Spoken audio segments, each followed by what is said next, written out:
Emily Carter had never once imagined that a single stupid bet would be the thing to unravel her carefully constructed life. She was 34 years old, a licensed attorney with a corner office on the 18th floor, a woman who had won arguments in federal court and negotiated contracts worth millions without blinking. She did not lose, not at work, not at life, and certainly not at card games with her friends on a Friday night. She had built her world on discipline, precision, and the unshakable belief that everything could be controlled if you were smart enough and stubborn enough to hold the reins. And yet, on a rainy Saturday morning, Emily Carter stood at the edge of a gravel driveway in a town she had never visited. Holding a single rolling suitcase, staring at a house that looked like it had been standing since before she was born. She had lost, and now she had to pay. The night it started was supposed to be nothing more than dinner and drinks at Rachel's apartment.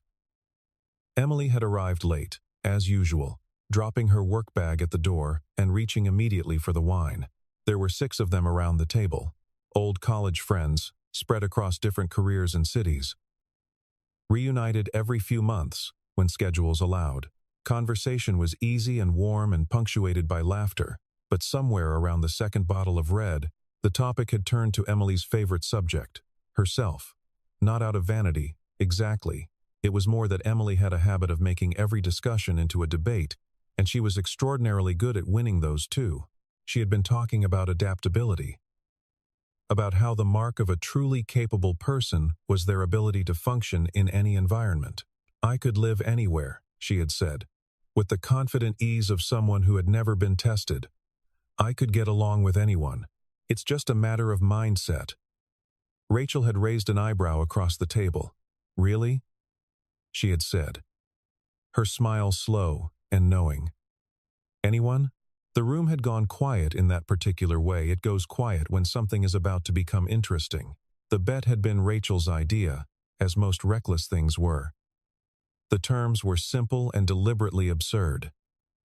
They would play a round of the card game they had played 100 times before.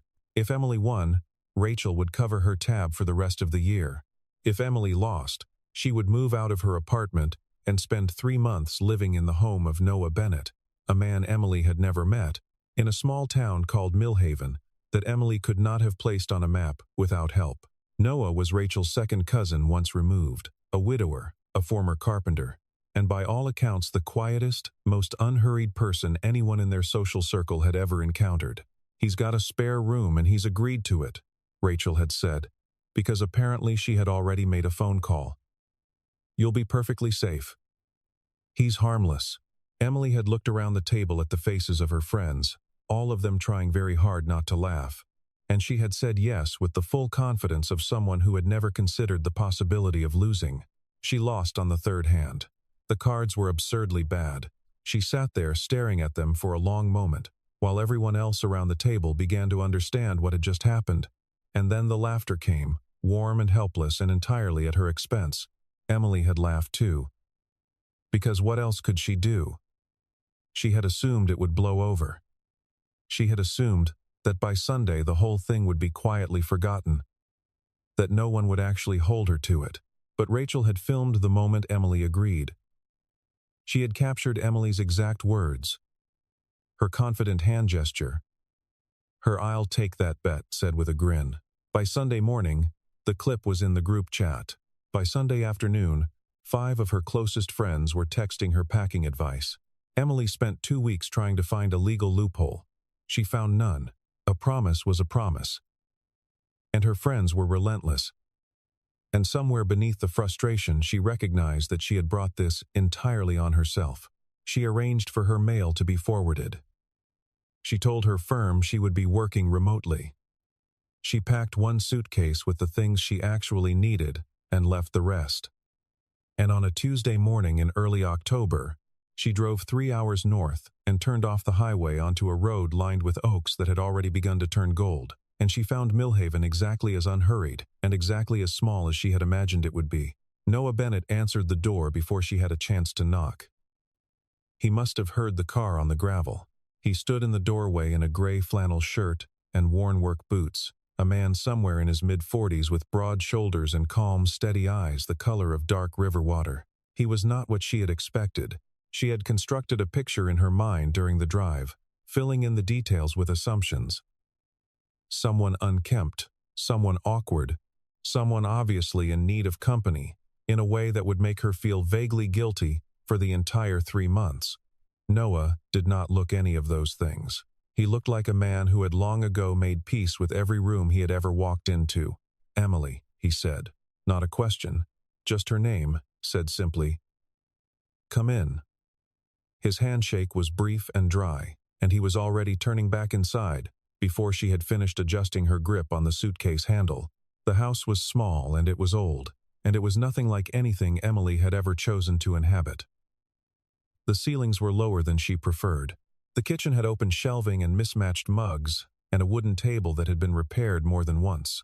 The grain of the patches visible if you looked closely, but it was clean in the way that things are clean when someone genuinely cares for them rather than when someone is trying to impress.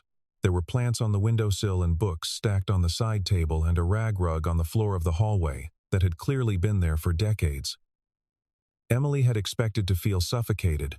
Instead, she felt something she could not immediately name. Something close to stillness. She did not say this out loud. She said, "It's cozy," and Noah said, "It works for me." And that was about the length of their first real conversation. The rules of cohabitation were established quietly over dinner that first evening. Noah cooked, which surprised her. He made a simple pasta with roasted tomatoes and fresh herbs from a pot on the back step, and he set 2 places without asking whether she wanted to eat. The rules were not so much stated as they were demonstrated. Noah was up early. He was quiet in the mornings. He did not watch television. He would cook if she wanted him to, but he would not be offended if she cooked for herself. The spare room was hers. The bathroom schedule worked itself out. He asked nothing of her time and offered nothing of his in return except for meals and the occasional calm exchange of words in the kitchen. Emily had expected to feel trapped. She felt, instead, like she had walked into a library after years of living inside a stadium. The silence was strange. It was also, in a way she was not ready to admit, a relief. But the silence also made her restless. Emily was a woman whose mind worked best when it had something to push against. And Noah did not push back. He did not react to her small provocations, the pointed comments she made about the simplicity of the house, or the lack of ambition she assumed was behind it. She had said, on the 3rd evening, something about how she couldn't imagine not having goals, not working towards something bigger. Noah had looked up from the book he was reading and said, simply, "What are you working toward?" She had not answered, because the question, spoken in that particular tone of genuine curiosity, had landed somewhere uncomfortable. He went back to his book. She sat with the question longer than she intended. She noticed the early mornings by the end of the first week. It was not loud, exactly, but the sounds were there if you were a light sleeper. The careful closing of the back door, the low creak of the truck engine turning over in the cold, the crunch of gravel going quiet as he turned onto the road. The first morning she heard it, she assumed he had insomnia. The second morning, she lay awake wondering. By the 5th morning, she was standing at the kitchen window with her hands around a mug of coffee, watching his taillights disappear in the blue-gray dark, and she had made a decision. She followed him the next morning. She told herself it was simple curiosity. She drove at a distance, following without much difficulty, through the small and predictable grid of Millhaven's streets. And what she found was not one destination, but several. Noah's first stop was the home of an elderly man named Walter, whose roof had been losing shingles since the last storm. She watched from the street as Noah climbed up with tools she had not noticed him loading, and for an hour and a half in the cold October air, he replaced shingles with the unhurried focus of someone doing exactly the thing they are meant to be doing. He did not look around to see if anyone was watching. He did not take photographs. He climbed down, exchanged a few words with Walter, and left before Walter had finished thanking him. Noah's second stop was a pharmacy on the edge of town, where he picked up prescriptions for a woman named Dottie, whom Emily later learned was 81 and had not driven herself anywhere in 3 years. He drove her to a clinic appointment. He carried her bag. He waited. His third stop was a hardware store run by a family who had lost half their inventory to a water leak in September, and he spent 2 hours helping them repair a section of shelving that had warped beyond usefulness. He refused every offer of payment with a small gesture of his hand, the same gesture each time, a kind of calm dismissal that was neither modest nor performative. It was simply final. Emily drove home before he did, and sat at the kitchen table and tried to make sense of what she had seen. Her mind, trained on motive and precedent, kept searching for the angle. People did things for reasons. There was always a reason. She cycled through the possibilities. He wanted recognition. He was building social capital. He was compensating for something. He was positioning himself in the community. None of the explanations fit. He had turned down money.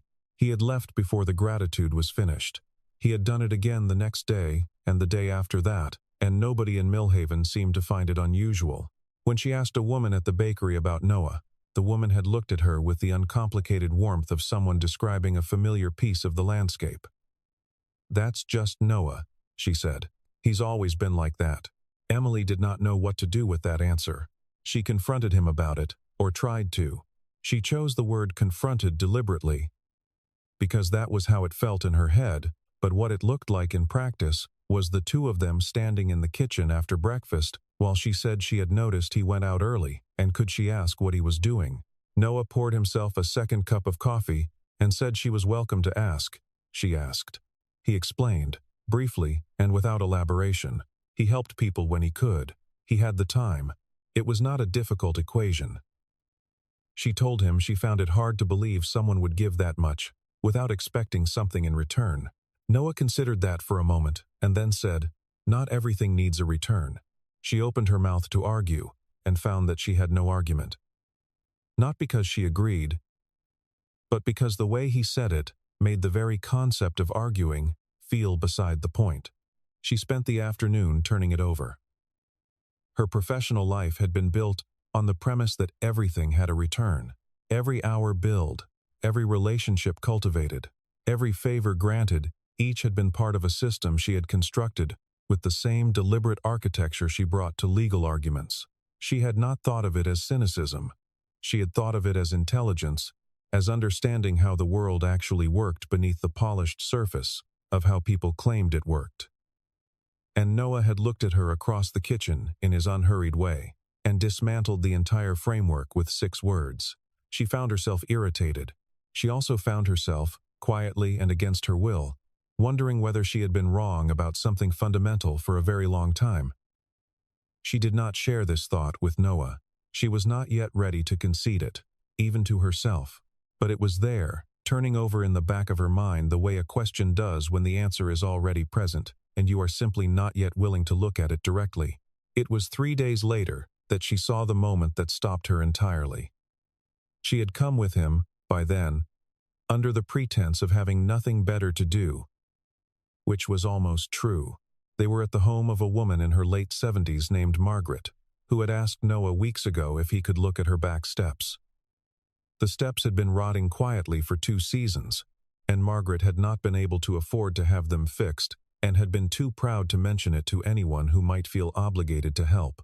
Noah had brought materials, and he worked in the yard while Emily sat on a garden chair and watched and tried to decide whether this whole arrangement was therapeutic or irritating. When the steps were done, Margaret had come out to look at them.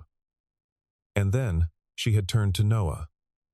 And something in her expression had changed, gone soft and open in the way faces go when a person has been holding something too long, and she had pulled him into an embrace and begun to cry. Not loudly, quietly, the way people cry when they are relieved of something heavy. Emily watched Noah hold the old woman's shoulders with the steady, unhurried patience of someone who understood that this moment was not about him. His face was turned slightly away. He did not say it was nothing. He did not say anything at all. He just held still. Emily looked away and stared at the fence and felt something shift in her chest that she did not have a word for yet. She began asking questions after that.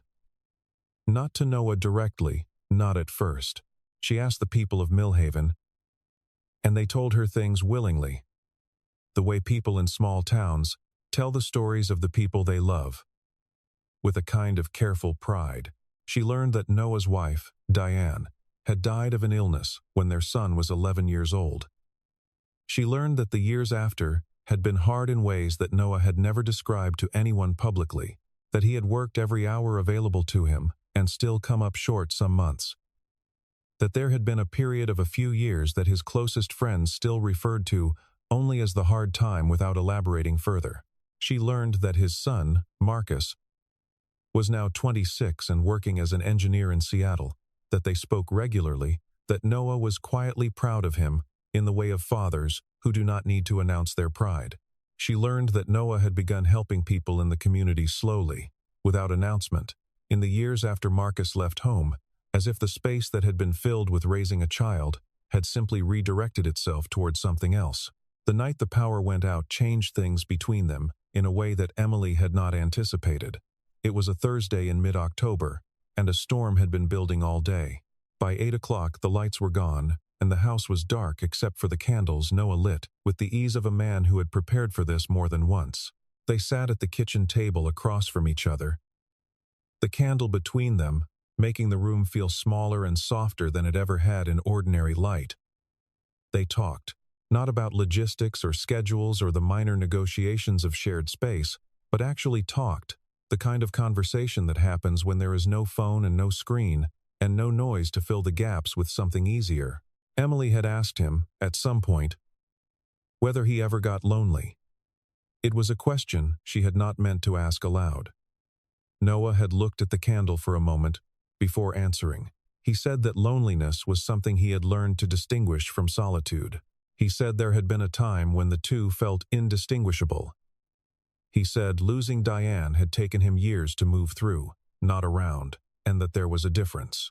He said there had been stretches of time where he had not known who he was, without the shape of another person's life next to his.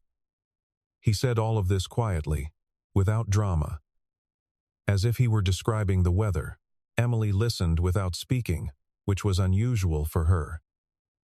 When he was done, she did not say she was sorry, because it seemed insufficient. She said she had not known that kind of grief, and he said he hoped she wouldn't. There was a silence after that which was not uncomfortable. Emily sat with the quiet for longer than she expected. She was not a woman who did silence easily.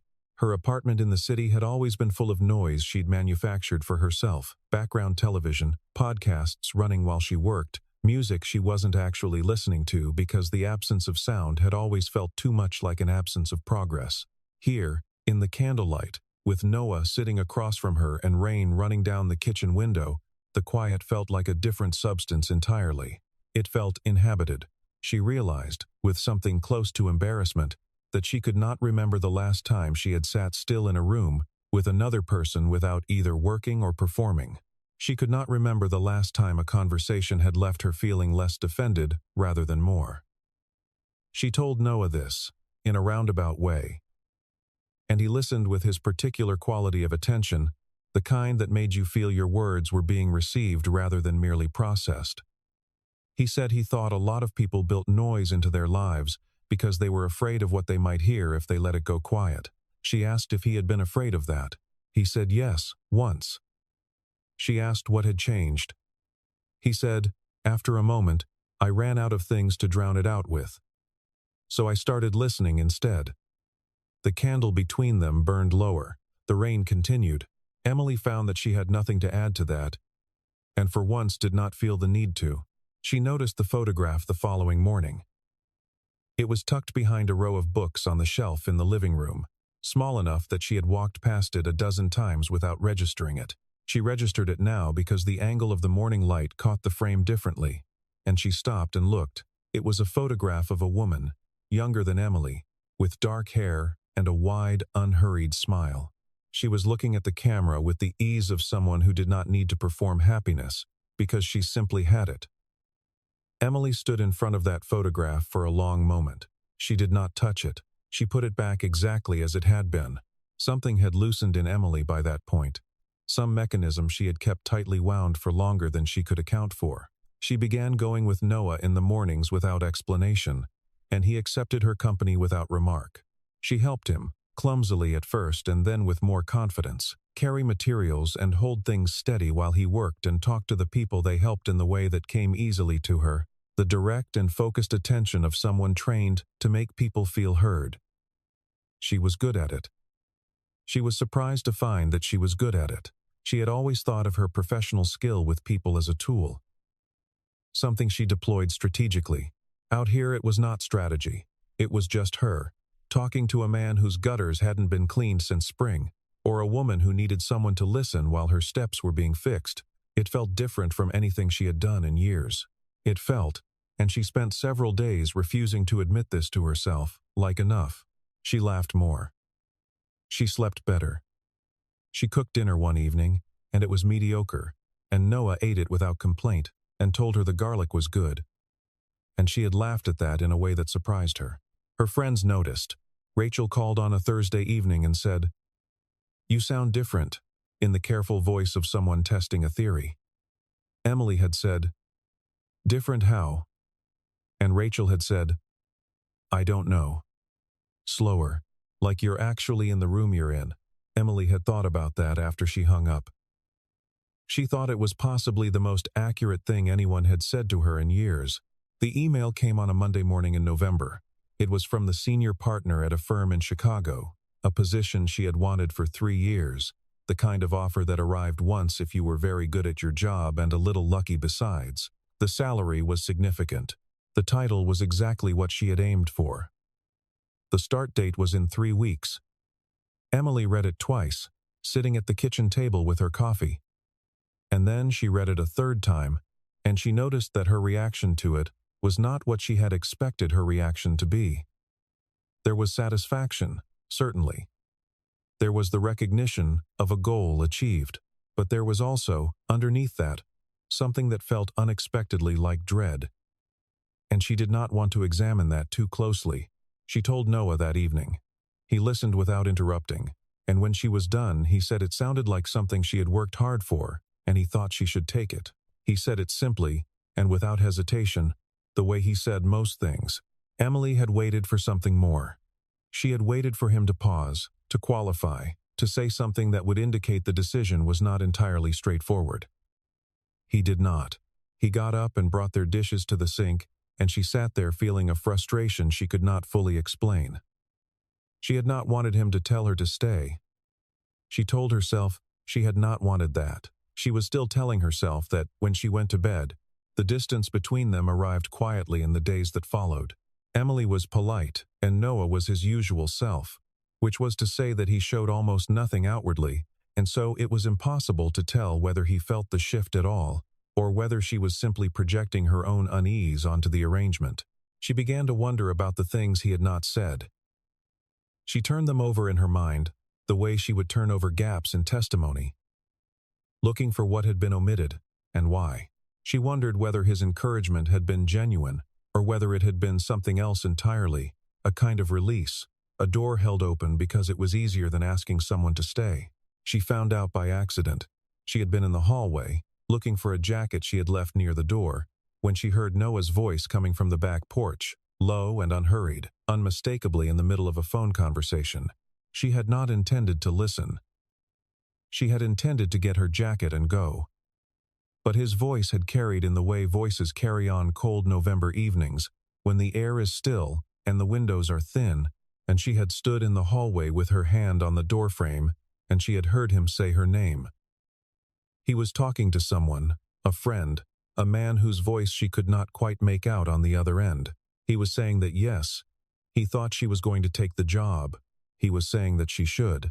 He said that she was one of the most capable people he had met in a long time, and that it would be a waste for her not to go back to the thing she was built for.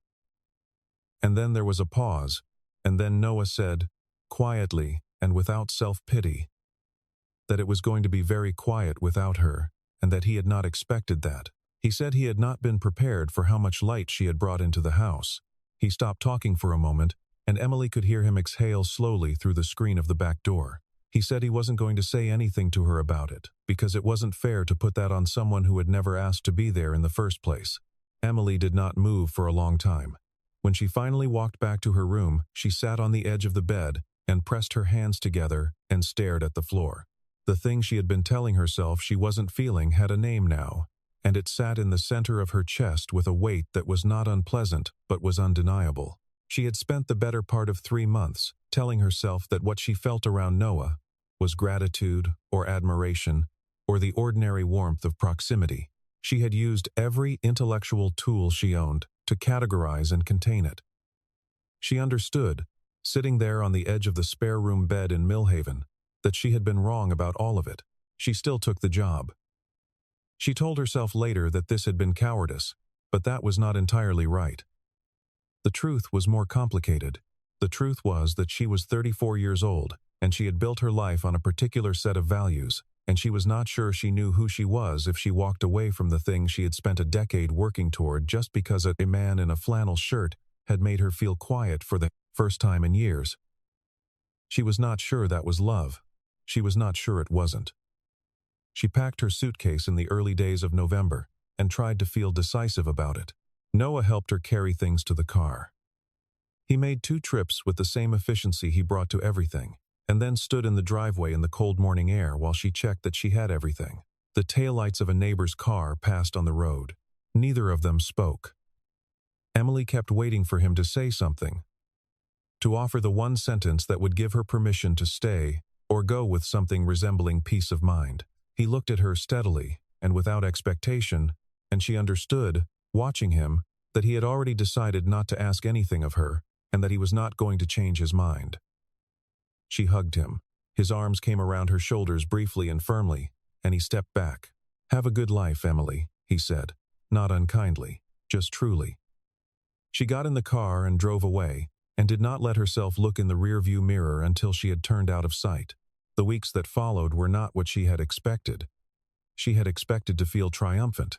She had expected to feel the clean surge of satisfaction that came with achievement, the particular pleasure of standing inside a thing she had worked for and finding it as good as she had imagined. The apartment in Chicago was beautiful. The office was everything she had wanted. Her colleagues were sharp and ambitious, and the work was demanding in the way she had always wanted her work to be demanding. She should have been happy. She was, by every external measure, exactly where she had told herself she wanted to be. But she woke up before 5 in the mornings, and the silence was wrong. The city silence was not the silence she had learned to live inside. It was the silence of a place in which 10,000 people were awake in their separate apartments, all of them equally contained. The sound of everyone's privacy pressed together into a particular kind of aloneness. She noticed the difference without wanting to. She noticed it every morning when she made her coffee and looked out through the floor-to-ceiling window at the lake below. Beautiful and correct and entirely impersonal. She thought about the kitchen in Millhaven. She thought about the mismatched mugs and the herbs on the back step and the sound of gravel under tires in the early dark. She thought about the way Noah set 2 plates without asking, as if her presence at his table was simply a fact of the world that required no negotiation. She told herself it would pass. It did not pass. It settled in instead, the way things settle in when they are trying to tell you something you have been refusing to hear. Her work was good. Her arguments were sharp. She won a case in her 3rd week that her senior partners described as exceptional. She sat in the conference room afterward and smiled in all the right places and went home and stood in her kitchen and felt, clearly and without confusion, that she was in the wrong place, not the wrong city, not the wrong firm, the wrong life, or not the wrong life exactly, but a life with a particular thing missing that she had not understood was there until it wasn't. She began to catalog it without meaning to. The feeling was not dramatic. It did not arrive as grief or as crisis. It arrived in small and specific moments. The Sunday afternoon when she walked along the lakefront for an hour and passed 200 people without making eye contact with a single one. The evening she heated soup from a can because she had not learned to cook properly until Millhaven and the convenience of her Chicago kitchen made it easy to forget. The morning she woke up, and her first thought was not about the day ahead but about what Noah was doing at that particular hour in that particular house. She knew what he was doing. He was making coffee and pulling on work boots and driving out into the early dark to fix something for someone who had not asked him to. She lay in her beautiful apartment with the lake view and the high thread count sheets, and she understood with complete clarity that competence without purpose was just performance, and that she had been performing brilliantly for a very long time. She called Rachel on a Tuesday evening. Rachel answered on the second ring and did not say "I told you so," which was more restraint than Emily had expected and more than she deserved. She said, "I think I made a mistake." Rachel was quiet for a moment and then said, "I know, but you had to go find that out for yourself." Emily sat on the edge of her bed and stared at her hands and said, "What if he's moved on?" Rachel said, "He hasn't." Emily said, "How do you know?" Rachel said, "Because I know Noah." She paused. "Also because he wrote you a letter and gave it to me. And I've been waiting for you to be ready for it." The letter came from Rachel, handwritten, which was unusual enough that Emily sat down to read it at the kitchen table, rather than standing at the counter. Rachel explained that Noah had written something, weeks ago, in a moment she would not elaborate on, and had not sent it, and had eventually given it to her because he did not know what else to do with it, and that she, Rachel, had made the executive decision that Emily deserved to read it. The note was tucked inside the envelope, one page in Noah's handwriting, which was steady and simple and did not embellish. He wrote that he was grateful for the 3 months she had spent in his house. He wrote that she had reminded him, without trying to, that a home is not just the physical arrangement of rooms but the quality of attention brought to the people inside it. He wrote that she was one of the most alive people he had ever had the pleasure of knowing, and that he hoped her new life gave her everything she was looking for. He did not ask her to come back. He did not say he missed her. He only said that, whatever she found ahead of her, he hoped it was worth what she was made of. Emily read it twice. Then she set it down on the table and looked at it for a while. Then she picked up her phone and booked a train ticket for the following morning. She did not text ahead. She arrived in Millhaven on a Thursday afternoon. A cold, clear day in early December, with frost still white on the grass at the edges of the road. She drove the route she had memorized without meaning to, and pulled onto the gravel, and sat in the car for a moment, looking at the house. The lights were on inside. Smoke from the chimney. A pair of work boots on the porch step. She got out. Noah came around the side of the house carrying a length of wood. He saw her and stopped. He did not say anything immediately. He stood there in the cold holding the wood and looking at her with an expression she had not seen on his face before. Something careful and wondering and entirely unguarded. She crossed the gravel toward him, and he set the wood down against the side of the house without taking his eyes off her. She said, "I read your letter." He said, "I know. Rachel told me." She said, "You should have sent it." He said, "Maybe." She said, "I came back because I want to explain something to myself out loud, and I think I need you to hear it." He waited. He was very good at waiting. She told him what she had found in Chicago. She told him it was everything she had aimed for, and that it was real and good, and that she did not regret the years she had spent working toward it. She told him she had stood at that window and looked at that lake every morning and understood, slowly, and then all at once, that success was not the same thing as belonging. She told him that she had spent most of her adult life believing that being capable was the same as being complete, and that she had learned, somewhere between the rotting back steps of Margaret's house and the cold November driveway of his own, that it was not. She told him she was not there because she had failed. She was there because she had figured out what she was actually looking for, and it had turned out to be something she had already found by accident. Noah listened to all of it, without interrupting. When she was done, he looked at her for a long moment and then said, "You should know that I was not going to ask you to stay." She said, "I know." He said, "I meant it when I said I wanted you to have a good life."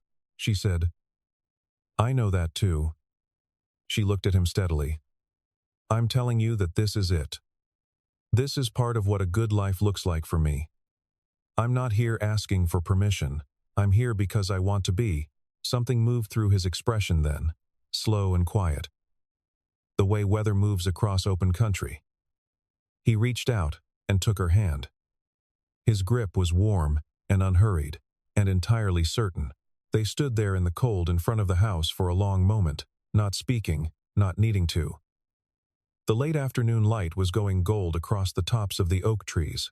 Somewhere down the road, a dog was barking at nothing in particular. Emily looked at the house, the old boards and the smoke from the chimney and the boots on the porch, and she felt something she recognized as peace, not the absence of difficulty, but the presence of something solid underneath her feet. Noah's hand was still in hers when they went inside. The months that followed were not without adjustment. Emily did not quit her career. She restructured it. She negotiated an arrangement that allowed her to work remotely 3 days a week and travel to Chicago twice a month. A compromise her firm accepted because she was worth the accommodation, and they both knew it. She kept the apartment in Chicago for the nights she needed to be there and spent the rest of her time in Millhaven, in the small house with the low ceilings and the mismatched mugs and the herbs on the back step. She learned to cook properly. She learned which neighbors needed what and when.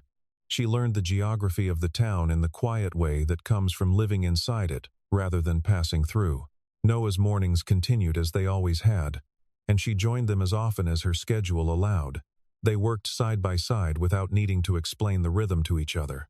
She brought her professional skills to some of what they did, helping people navigate paperwork and insurance forms, and the small bureaucratic tangles that accumulate quietly in people's lives without anyone noticing until it becomes a crisis. She was good at it in a way that mattered, and she felt the difference between mattering and achieving in a way she had not understood before. By spring, they had an idea. It began the way most good ideas begin, as a half-formed conversation over coffee that kept returning in different forms until it was too concrete to ignore. There were people in Millhaven and the towns around it who needed the kind of help that fell between the formal categories of assistance, not poor enough for government programs, not connected enough for private networks, but running out of options in the quiet way that happens when no one is paying attention. Emily knew how to build structures. Noah knew how to show up. Together, they drafted a proposal for a community resource center. A small, impractical space where people could come for help with legal questions and home repairs and health navigation and the dozen other things that become crises when you have no one to ask. They found a building on the edge of town that had been empty for 3 years. They found funding through a combination of a small grant, local donations, and Emily's own savings, which were substantial and had been sitting in accounts she had never found a sufficiently meaningful use for until now. By autumn, the center was open, 2 days a week at first, and then 4. Emily threw herself into the work with the same intensity she had once reserved for litigation, but it felt different in her body. The stress of building something in Millhaven did not hollow her out the way courtroom pressure had. It tired her in the physical, satisfying way that sleep could resolve, rather than the anxious exhaustion of a mind that would not stop running the numbers at 2 in the morning. She wrote grant applications with the same precision she had once brought to legal briefs. She sat across from frightened people and explained what their options were in plain and honest language. And she found that the clarity she had once deployed as a tool for winning arguments was, in this context, simply kindness. She negotiated with local businesses for donations, the way she had once negotiated settlements. She was very good at it. And for the first time in years, being good at something felt like it was pointing in the right direction, rather than simply proving she was pointed correctly. It was a Saturday in late October when Emily saw the moment that settled everything into place. She was sitting on the steps of the center, finishing a cup of coffee and reviewing a set of documents, when she noticed Noah across the small yard, talking to a young man she did not recognize, someone who had come in that morning with a look she recognized, the particular blankness of a person who has run out of ideas and is not sure anyone will hear them. Noah was listening with his full and quiet attention, leaning slightly forward with his elbows on his knees, not offering solutions yet, just listening in the way that told the other person they were worth being heard. He looked up once and caught her eye across the yard and gave her a small, unhurried smile, and then returned his attention entirely to the young man in front of him. Emily watched them for a long time. She watched Noah tilt his head as the young man said something. She watched him nod once, slowly, and then say something in return that made the young man's shoulders drop by a fraction, the small physical release of a person who has just been told that someone understands. She had seen that gesture before, in Margaret's yard, in the pharmacy parking lot, on a dozen cold mornings she had spent driving the streets of Millhaven. The gesture was always the same. Noah never forced it and never performed it. He simply created the conditions for it to happen, quietly, without announcement, the way you clear a space and wait for something to come and rest there. Emily sat there with her coffee going cold in her hands, and she thought about the card game on a rainy Friday in October, the bet she had taken out of pride, the driveway she had stood in with her suitcase and her certainty, and her total inability to imagine that this place and this man would matter to her. She thought about all the things she had believed she was building, the career and the title, and the careful fortress of competence. And she thought about what she had actually needed, which was someone who paid attention, and a place where attention mattered. She thought about the version of herself who had sat at Rachel's table and said she could get along with anyone, anywhere. And she recognized that woman with something between affection and pity. That woman had been telling the truth as she understood it. She simply had not understood very much yet. She had confused the ability to perform in any room with the ability to genuinely belong in one. She had confused independence with freedom. She had confused being difficult to rattle with being at peace. The distance between those pairs of words, she now understood, was the whole distance between a life and a good one. She was not certain she had arrived at a good one. She was certain, for the first time, that she was moving in the right direction. She thought that she had walked into Millhaven thinking she was doing Noah a favor by tolerating his company, and she understood now, with the complete and rueful clarity of someone who has finally caught up with the truth, that it had been entirely the other way around. The best things in a life rarely arrive in the shape we expect them to. They arrive sideways, through a card game gone wrong or a driveway we didn't choose, or a person who asks a question we haven't prepared an answer for. They arrive in the form of someone who gets up at 5 in the morning not because anyone asked them to, but because it is simply what they believe a person should do. What Emily Carter came to understand, not all at once but slowly, and then with complete certainty, was that she had spent years building a life around the things she could win and almost missed the only thing worth keeping. She did not miss it. She drove 3 hours and stood in a cold gravel driveway and said, "I want to be here." And that turned out to be the most important thing she had ever argued. Not every achievement is a trophy on a shelf. Some of the most significant things we accomplish are the parts of ourselves we finally agree to let go of, the armor we wore because we didn't know we were safe, the distance we kept because we didn't know we were allowed to be close. Emily had been brilliant and capable, and entirely defended, and what changed her was not failure and not catastrophe, but the ordinary, repeated, unspectacular witness of a man who chose, every single morning, to give his time to people who had not earned it by any conventional measure. She watched him do it and she understood, without anyone telling her, that this was what it looked like to live without waste. Not the waste of money or opportunity, but the waste of the days themselves. The ordinary days that pass unremarked while we are waiting for the important ones to arrive. The important ones, it turned out, were these. The cold morning with the frost on the grass. The sound of gravel under tires, in the blue-gray dark. The mismatched mug pressed into her hands without ceremony. The question asked with genuine curiosity, and no agenda attached to the answer. The hand that reached out and held on without requiring anything in return. These were the things. These had always been the things. Emily Carter had simply needed 3 months, a lost card game, and one remarkably patient man to understand that the life worth building was not the one she had planned, but the one she had stumbled into by accident and been wise enough, finally, to choose.